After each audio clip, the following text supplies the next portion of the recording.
जिस कौम की गरीबी और लाचारी की हालत आजाद भारत में बदनुमा दाग बन चुका हो, उस कौम को कमर हिलाने से ही फुर्सत नहीं मिल रही है। जो कौम एक दिन के मुशायरे के लिए लाखों रुपए पानी की तरह बहाने में यकीन रखती हो, उसे स्कूल की क्या जरूरत, उसे कॉलेज की क्या जरूरत, उस कौम को यूनिवर्सिटी की क्या जरूरत। पर नहीं साहब, बिल्कुल नहीं। स्कूल, कॉलेज, यूनिवर्सिटी ये सब फालतू लोगों के काम। जो कौम अपनी बहन बेटियों के हिजाब और दुपट्टे की हिफाजत नहीं कर सकती, उस कौम से क्या ही उम्मीद की जाए। कम से कम मुसलमानों को इकट्ठा होकर अपना स्कूल और हॉस्पिटल ही खोल लेना चाहिए। एक तो ऐसे ही अपने बच्चों को स्कूल भेजने से ये लोग 13-22 करते हैं। हिजाब के विरोध होने के बाद इन्होंने लड़कियों को स्कूल भेजना ही बंद कर दिया। अगर इतने जज्बात भड़क रहे हैं तो चंदा इकट्ठा करके स्कूल बना लीजिए, अपने बच्चों को टीचर और प्रोफेसर बनाइए। अपने बच्चों के लिए हर इलाके में ना सही कम से कम कई गांवों का चंदा इकट्ठा करके एक हॉस्पिटल और एक स्कूल तो खोल ही सकते हैं। इस वक्त पूरी दुनिया में गजा और फलस्तीनियों को याद किया जा रहा है, पर हमारे साउथ एशिया में क्या गजब की नौटंकी देखने को मिल रही है। खासकर हिंदुस्तान, पाकिस्तान और बांग्लादेश का मुसलमान ऐसे रास्ते पर चल पड़ा है जिसका कोई मंजिल ही नहीं है। मुसलमानों को आगे बढ़ाने के लिए आखिरी पैगंबर ने इकरा यानी तालीम पर जोर दिया। हर मुसलमान को तालीम हासिल करना बिल्कुल जरूरी कर दिया, यानी मुसलमान को हर हाल में शिक्षा हासिल करना अनिवार्य हो गया। पर भारत के मुसलमान खुद को अपडेट करने के लिए 15,000 का फोन ले सकता है, पर 5,000 की एडमिशन फीस भरने में नानी याद आ जाती है। स्कूल कॉलेजों में भेदभाव के शिकार भी मुसलमान होते जा रहे हैं। इनके पास ना तो कोई सामाजिक लीडर है, ना ही पॉलिटिकल लीडर। अगर कोई सियासी लीडर इनकी क़यादत के लिए तैयार भी होता है तो ये खुद ही उसे आरएसएस का एजेंट साबित करने लगते हैं। मतलब इनके पास सब कुछ है पर कायदे की खोपड़ी नहीं है। बच्चों को हायर एजुकेशन से बिल्कुल दूर रखना चाहते हैं। खासकर लड़कियों के मामले में मुसलमान दिन ब दिन पिछड़ता जा रहा है। ये एकजुट होकर दरगाह बनाने के लिए पैसा इकट्ठा कर सकते हैं, एकजुट होकर कव्वाली के लिए चंदा वसूल कर सकते हैं, एकजुट होकर मुशायरे के लिए चंदा बटोर सकते हैं, एकजुट होकर महज एक रात के लिए बड़े शायर को बुलाने के लिए 5 लाख का चंदा इकट्ठा कर सकते हैं, पर एकजुट होकर खुद के लिए स्कूल, कॉलेज, यूनिवर्सिटी बनाने के लिए पैसा इकट्ठा नहीं कर सकते। फिरका परस्ती के नाम पर आपस में लड़ाने वाले मौलाना की तकरीर के लिए इनके पास पैसा है, पर अपने बच्चों को पढ़ाने के लिए ना तो इनके पास पैसा है, ना ही हौसला। एक फर्जी मुकदमा अगर पड़ोसी पर दर्ज हो जाता है तो हफ्तों तक मोहल्ले वाले उसके घर की तरफ नजर उठाकर भी नहीं देखते। यह है मुसलमानों का हाल। यूं ही कोई बुलडोजर लेकर नहीं पहुंच जाता।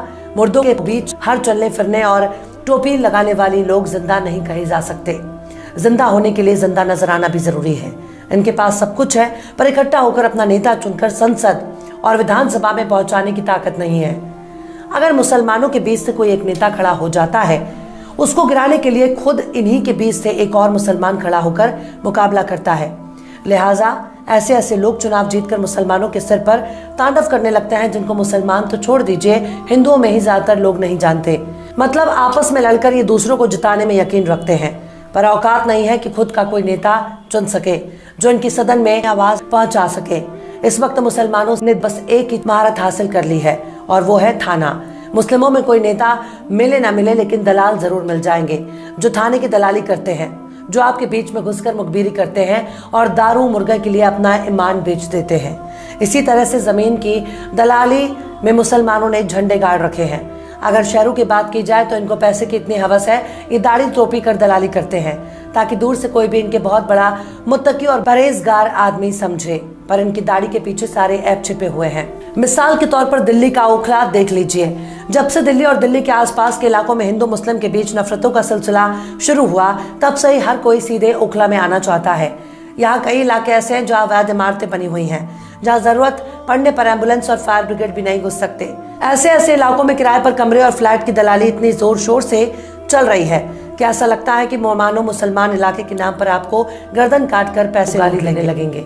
दरगाहों के बाहर इन लोगों की बड़ी बड़ी दुकानें मौजूद हैं, जहाँ ये रूहानी इलाज के नाम पर अपना धंधा चला रहे हैं। मतलब जिस झाड़ फूक और जादूगरी को इस्लाम में हराम करार दिया गया, जिस झाड़ फूक के धंधे में पाए जाने पर मुस्लिम देशों में सजाए मौत का प्रावधान मौजूद है, वही झाड़ फूक मौलवियों का धंधा बन चुका है। झाड़ फूक के नाम पर ये लोग जिन्नातों को अपने वश में करने का दावा करते हैं, पड़ोसी को पड़ोसी का दुश्मन बना देते हैं, भाई को भाई के जानी दुश्मन बना देते हैं। और अगर इनके पास इतनी ताकत है तो इजराइल जाओ और नेतन्याहू का डायपर निकाल कर लाओ।